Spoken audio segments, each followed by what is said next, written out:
Le papa de Johan voulait lancer un sort sur l'ami de son enfant. Mais malheureusement, c'est sa propre fille qui reçoit le coup. Le père, paniqué, dit « Johan, Johan », mais celle-ci reste allongée, sans réaction. Il se tourne alors vers l'ami de sa fille « Tu es vraiment son ami ?»« Quel genre d'ami es-tu » La fille répond calmement « Monsieur, je n'ai rien fait à votre fille.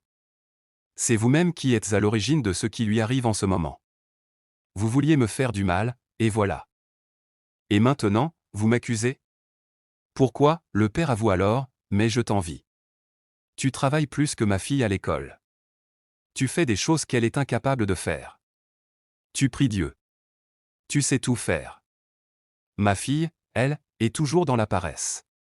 Il se tourne vers sa fille, Johan, je suis désolé. Je suis vraiment désolé, ma fille. Je pensais faire le mieux pour toi. C'est ce que je me disais. L'ami de Johan répond, indigné, papa, vous êtes malhonnête. Vraiment malhonnête. Vous vouliez m'affaiblir, et maintenant c'est votre fille qui paie les conséquences. Et vous allez devoir les assumer entièrement. Vous n'aviez pas besoin d'être aussi méchant. Si vous vouliez que votre fille me ressemble, ce n'est pas comme ça qu'il fallait faire. Vous pouviez simplement m'appeler, et je lui aurais appris les bonnes choses.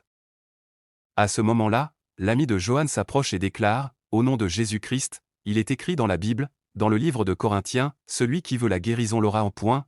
Elle prie, au nom de Jésus-Christ, l'esprit quitte alors Johan et entre immédiatement dans son père.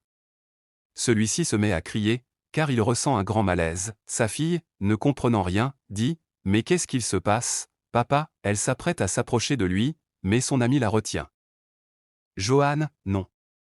Je vais tout expliquer. Johan s'adresse à son père, tu vas bien, papa ? Le père répond en gémissant, non. Je ne vais pas bien. Il commence alors à se confesser, Johan. Je voulais faire du mal à ta copine. Je voulais l'éliminer, parce qu'elle travaille bien, parce qu'elle occupe toujours la première place en classe depuis que je la connais. Elle est bien plus avancée que toi. Toi, ma propre fille, tu es toujours en retard. Voilà pourquoi j'ai voulu t'aider en me débarrassant d'elle. Mais il paraît qu'elle est forte dans la prière. Et mon plan a échoué, il éclate en larmes, ma fille, je t'en supplie, je suis désolé.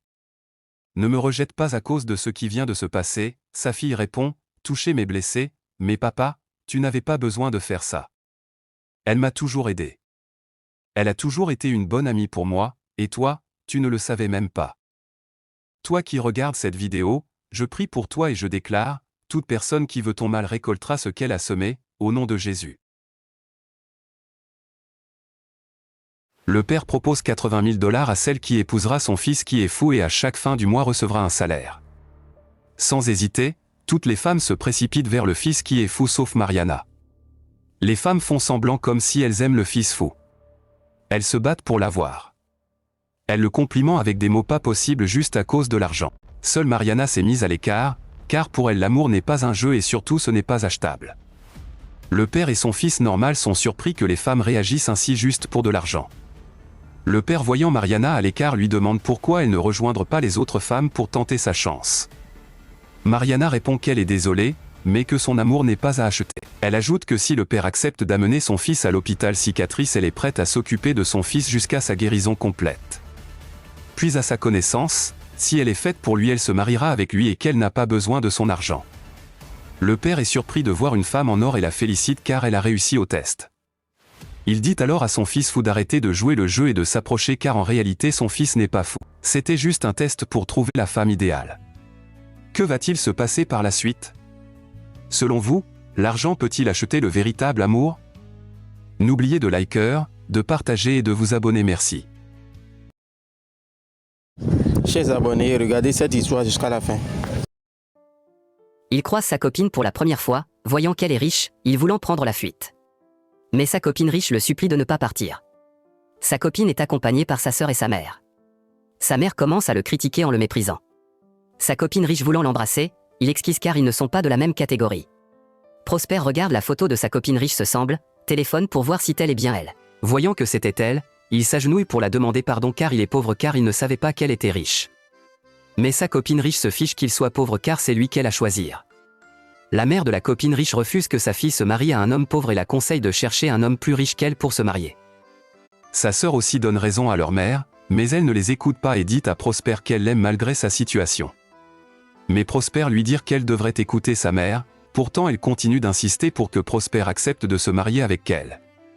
Prosper lui dit qu'il a des amis riches dont les femmes sont plus riches qu'eux et car chaque fois leurs femmes les maltraitent à cause de leur richesse. Il a peur que ça soit pareil avec elle. Elle répond à Prosper qu'elle n'est pas comme ces femmes riches et le supplie de se marier avec elle. La mère et la sœur continuent à lui mettre la pression mais elle refuse catégoriquement. Prosper ne veut pas qu'à cause de lui sa famille soit brisée. Voulant partir, elle le supplie de rester. Sa mère et sa sœur en colère s'en vont la laisser. Fin de l'histoire. Selon vous, un homme pauvre a-t-il le droit d'épouser une femme riche? N'oubliez pas de liker et de vous abonner. Merci d'activer la cloche de notification. Quand tu découvres que ta femme maltraite ta mère. Tony revient du travail, à sa grande surprise, il voit sa mère à genoux les bras en l'air. Il demande ce qui se passe, mais sa mère lui dit de se cacher et qu'il verra lui-même comment sa femme la traite pendant son absence. Sans perdre de temps, Tony va se cacher immédiatement. Sa femme sort de la cuisine avec de l'eau en main et une ceinture. Elle verse l'eau sur sa belle-mère et commence à la maltraiter en disant n'importe quoi sur elle. Sans tarder, Tony sort de sa cachette et en même temps sa femme change de comportement et fait semblant de faire du sport avec sa belle-mère ignorant que Tony a tout vu. Tony en colère lui demande pourquoi elle maltraite sa mère pendant son absence. Sa femme essaie de mentir mais Tony lui donne une bonne gifle. Une mère c'est sacré. Tony lui dit, tout ce que tu veux je te donne et pendant qu'il travaille dur pour te satisfaire, toi tu maltraites ma mère. Tony ajoute que sa mère a souffert pour qu'il devienne ce qu'il est aujourd'hui et que quiconque touche sa mère c'est comme si c'est lui qu'on a touché. Sans plus tarder, Tony lui dit qu'il ne veut plus la voir dans sa vie et de retourner chez ses parents et quand ses parents vont lui demander la raison, elle dira qu'elle maltraite sa belle-mère. Toi qui as suivi la vidéo du début jusqu'à la fin, dites-nous les raisons qui poussent certaines femmes à maltraiter leur belle-mère. N'oubliez pas de vous abonner et laisser vos avis en commentaire. Il frappe violemment le front des enfants et des jeunes du quartier juste pour leur voler leurs biens. Regardez bien cette vidéo jusqu'à la fin, car ce que vous allez voir est choquant. L'homme qui tient la calebasse à la main est le plus riche du quartier. Tout le monde le respecte, mais personne ne connaît son vrai visage. Il prétend donner de l'argent aux jeunes pour les aider, mais en réalité, il profite de leur faiblesse pour leur arracher leurs biens et détruire leur avenir. Le pire, c'est qu'à chaque fois, il recommence. Et même les grandes personnes du quartier participent à cette pratique. Mais aujourd'hui, quelque chose de différent se passe. Au moment de partager l'argent, il se précipite et dit « C'est moi qui aurai beaucoup d'argent ». Vous qui suivez cette vidéo, que Dieu vous donne le peu au quotidien afin que vous ne soyez jamais aveuglés par l'argent d'autrui où l'on ne connaît la source de la richesse. D'autres vont jusqu'à s'agenouiller car pour eux c'est difficile d'obtenir leur pain au quotidien. Que Dieu nous protège. Regardez, il s'approche de cette petite fille pour refaire son geste maléfique, mais cette fois, la petite chrétienne, remplie de l'Esprit Saint, l'arrête d'un coup et lui interdit d'oser recommencer.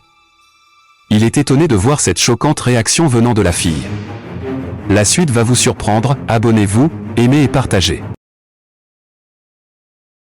Regardez cette dame méchante qui prétend être la belle-mère. Elle doit des pouvoirs maléfiques à sa belle-fille enceinte. Pour la première fois, la belle-fille parvient à résister à la douleur. Mais une deuxième fois, la belle-mère recommence. Sa belle-fille crie « Oh mon Dieu !» C'est à ce moment-là que la belle-mère lui demande « Tu as quoi, ma fille ? Dis-moi, tu as quoi, virgule ?» alors qu'elle sait très bien qu'elle est la responsable de ce qui se passe. La belle-fille, toujours en douleur, subit une troisième attaque de cette sale belle-mère. Cette fois, elle crie très fort. Elle ne peut plus résister, ce qui réveille immédiatement son mari. Le mari lui demande « Mais tu as quoi, ma belle ?» Elle répond « Je ne sais pas non plus. Ça a juste commencé. J'ai mal au ventre. » Il demande « Je vais appeler le médecin », mais leur fils dit « Non », et tout de suite, il commence à prier pour sa femme. Il prie, il invoque le Saint-Esprit sur le ventre de sa femme, il ne cesse d'invoquer et déclare « Toi, esprit maléfique qui es entré ici, au moment où je déclare le feu du Saint-Esprit, sors maintenant, au nom puissant de Jésus.